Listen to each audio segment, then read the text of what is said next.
तो आत्मज्ञान की बात किया मैंने। इस शरीर को छोड़कर जब तुम जाओगे तुम्हारा कहाँ जन्म होगा, और यहाँ जो जन्म हुआ है कहाँ से तुम आए हो। कबीर साहिब ये प्रश्न पूछते हैं, आए हो तुम कहाँ से और जाओगे कहाँ। किसी को मालूम है कि इस जीवन के पहले हम कहाँ थे? नहीं मालूम है। किसी को मालूम है कि यहाँ से शरीर छोड़ेंगे तो कहाँ जाएंगे? नहीं मालूम है। पर कबीर साहब पूछ रहे हैं कि बताओ, आए हो तुम कहाँ से और जाओगे कहाँ। इतना तो दिल विचार लो, इतना तो दिल विचार लो, बस हो गया भजन मन की तरंग मार लो, बस हो गया भजन। आदत जरा सुधार लो, बस हो गया भजन। मन की तरंग मार लो, बस हो गया भजन। आए हो तुम कहाँ से और जाओगे कहाँ। जय हो। आए हो तुम कहाँ से और जाओगे कहाँ। मैं बताऊंगा तुम कहाँ से आए हो, और ये भी बताऊंगा तुम कहाँ जाओगे। पूरा एड्रेस दे दूंगा, तो जहाँ से आए हो ना वहाँ भी तुम पहुँच जाओगे अपना कब्जा करने के लिए कि ये घर मेरा है। लेकिन बताऊंगा भी। आए हो तुम कहाँ से और जाओगे कहाँ। इतना तो दिल विचार लो, बस हो गया भजन। इतना तो दिल विचार लो, बस हो गया भजन। आए हो तुम कहाँ से। ये कबीर साहब पूछ रहे हैं। चाणक्य ने एक बहुत सुंदर श्लोक कहा है कि स्वर्ग स्थिता नाम इह जीव लोके चत्वारि चिन्हानि बसंति देहे। जो आत्माएं स्वर्ग का सुख भोग करके आई हैं उनकी पहचान है। क्या पहचान है? स्वर्ग स्थिता नाम इह जीव लोके चत्वारि चिन्हानि बसंति देहे। दाने प्रसंगो मधुरा च वाणी देवार्चनम ब्राह्मण तर्पणश्च। उनकी पहचान होती है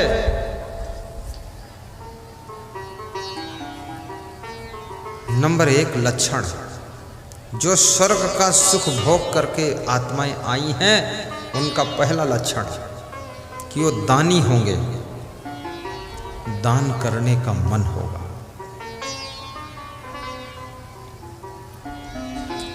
तोनहा गांव से राजेश मेहता का बालक ढाना मेहता 5-6 साल का घर से दर्शन के लिए जब चला गुरुढ़ा विष्णुपुर अररिया, अपने माँ बाप से बोला कि 300 रुपये गुरु जी को दान दूंगा। 5 साल का बालक। तो उसके पिता ने 100 रुपये दिया कि 100 दे दो। बोले 3। तो बाप भी होशियार था, बोले 3 देंगे 3 बार।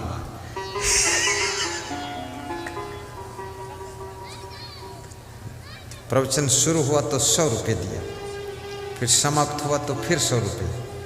दूसरी मीटिंग का शुरू हुआ तो फिर 100 रुपये। तो दूसरी मीटिंग का समाप्त हुआ तो बालक बोला फिर 4 दे दो, 400। जिसका बचपन से दान करने का स्वभाव है,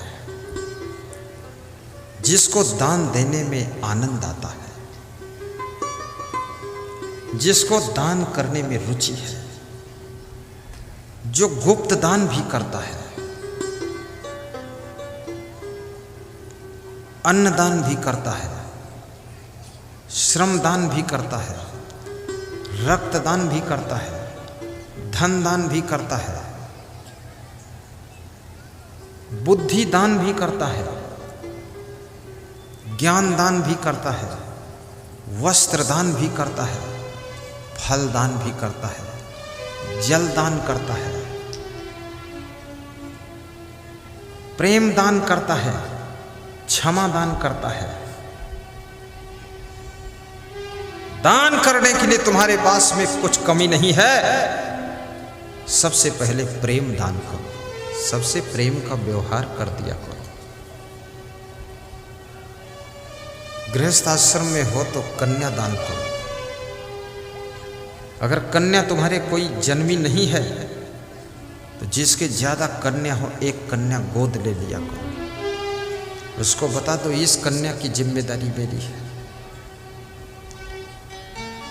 जिसके जिसके कन्या ना हो और जिसकी 2 कन्या है एक कन्या ले लो, उसी के घर रहने दो, उसका खर्चा अपने जिम्मे ले लो। कन्यादान हो गया। उसको पढ़ाने लिखाने में, खिलाने पिलाने में, कपड़े पहनाने में, उसकी शादी विवाह करने में जो खर्च आए तुम वहन कर लो तो समझ लो ये कन्यादान तुमने कर दिया है। किसी किसी के भाग्य में बहुत कन्याएं हैं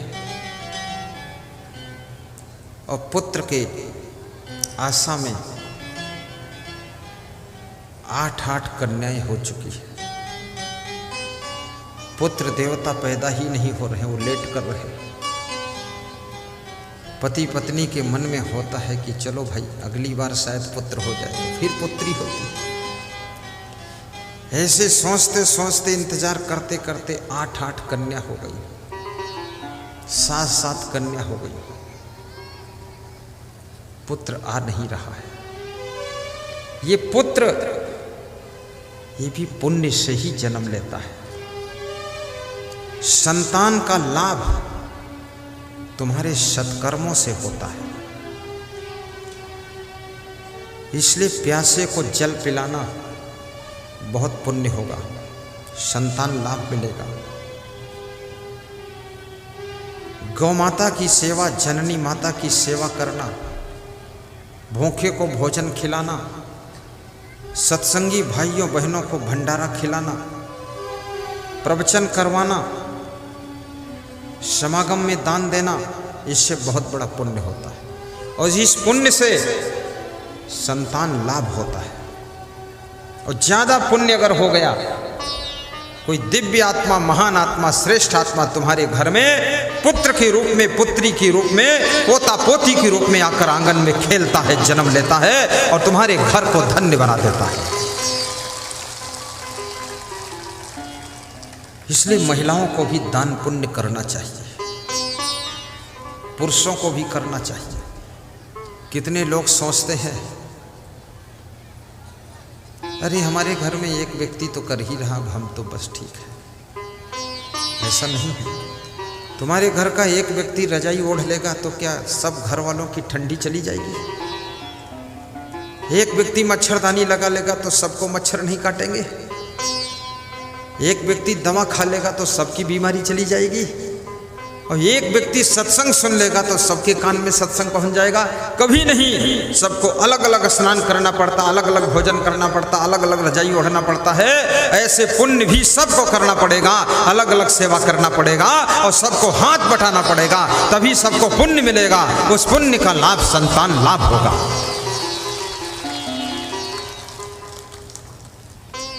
जहां सत्संगियों को बैठना है, झाड़ू लगाने से बहुत पुण्य होता है। वहां पानी का छिड़काव करो, बहुत पुण्य होता है। भोजन परोसने वालों की संख्या देखा कम है, 1 घंटे भोजन परोस दिया, बहुत पुण्य हो जाएगा। खाओ भी खिलाओ भी। दामाद मत बनो कि दामाद बन के बैठ गए बस।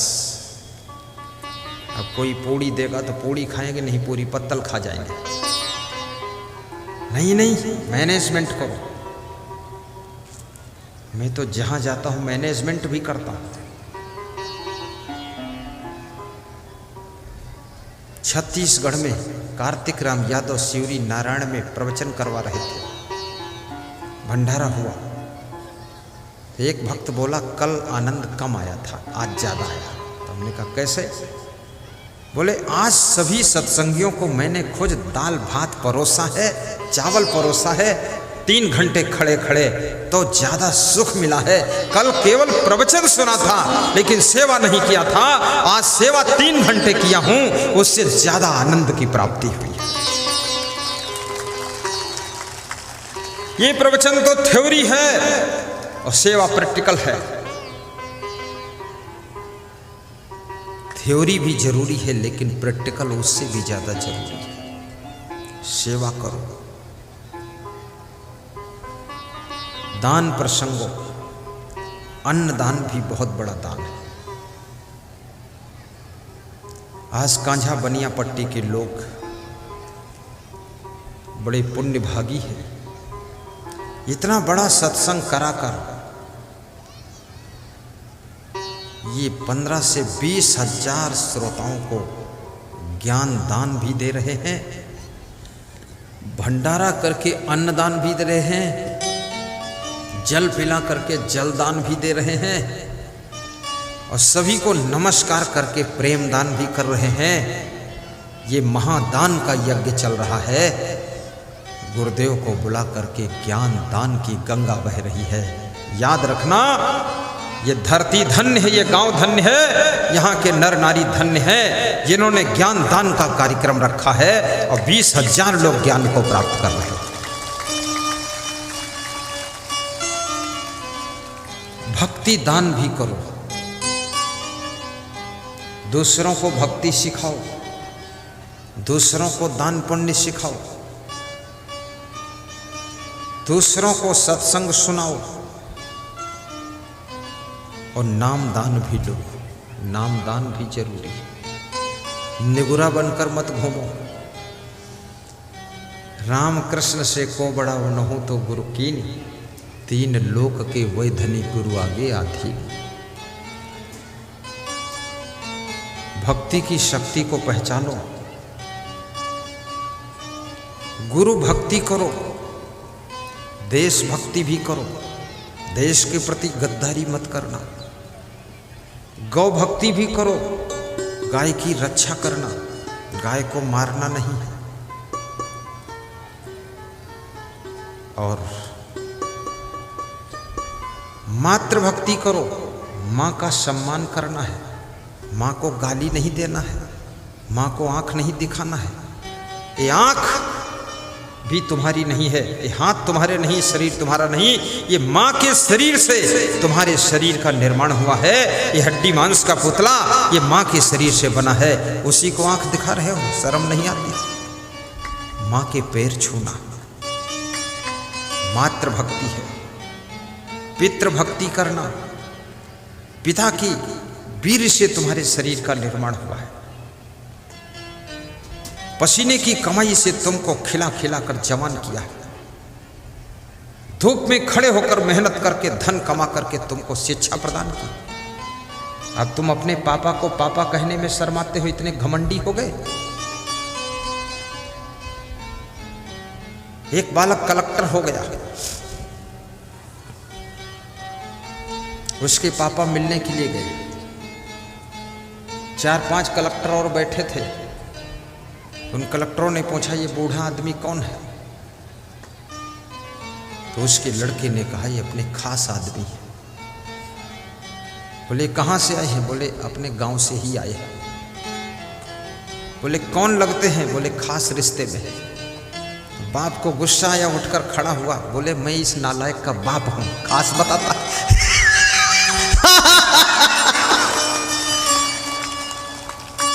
अरे बाप को बाप नहीं कह सकते, खास कहते हैं।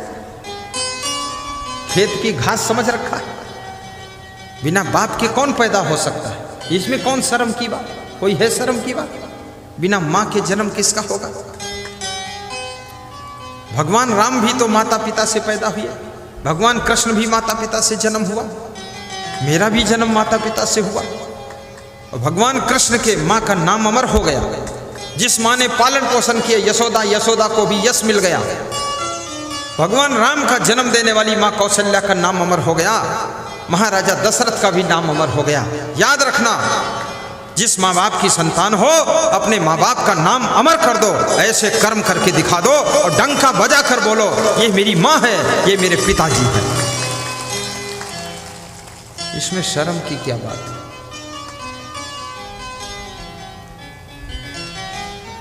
मेरे आश्रम पर जब मेरी माता जी आती थी, अब तो परलोक चली गई हैं, आती नहीं है। मैं सोचता हूँ कुछ चुड़ैल उड़ैल बनकर आ जाए तो आ जाए, बोलो चुड़ैल बनी ही नहीं, मुक्त हो गई, कल्याण हो गया उसका। इतने बड़े महान संत को जन्म दे दिया, वो चुड़ैल क्यों बनेगी? आती थी, सब भक्त लोग पता लगा लेते थे कि गुरु जी की माँ है, तो भक्त लोग उनके पैर छूते थे। तो मैं निकला, सत्संग में जा रहा था, तो माँ बैठी थी रास्ते के किनारे, तो उसके पैर छू रहे थे। तो मैंने कहा माता जी, मेरे से ज़्यादा तो आपके लोग पैर छू रहे हैं। तो माता जी ने कहा कि सब तुम्हारी महिमा है, तुम्हारी वजह से हमारे भी पैर छू रहे हैं और तुम्हारी वजह से हमारी पहचान है। नहीं, माता तो बहुतें होती हैं, लेकिन जिस माँ का बेटा संत बन गया, महान संत हो गया, उस माँ का भी सम्मान बढ़ जाता है। और जिस माँ का बेटा जुआरी हो गया, शराबी हो गया, कबाबी हो गया, उस माँ का अपमान शुरू हो जाता है। इसलिए याद रखना, जिस माता पिता के संतान तुम बन करके तैयार हुए हो, उस माता पिता का सम्मान भी बढ़ाना, आदर बढ़ाना, नाम बढ़ाना, उसके नाम को मत डुबाना। ऐसी कोई गलती ना करना जो पुत्र और पुत्री की गलती से माँ बाप का नाम डूब जाए, ऐसा पाप लग जाएगा। अपने पापा का नाम बहुत ऊंचाई पर उठाइए, अपनी माँ का नाम ऊंचाई पर उठाइए। देश भक्त बनिए, मातृ भक्त बनिए, गुरु भक्त बनिए, पितृ भक्त बनिए और गौ भक्त बनिए। और हो सके तो अपने गांव के भी भक्त बनो, ग्राम की भक्ति करो। हे ग्राम देवता नमस्कार, हे ग्राम देवता नमस्कार।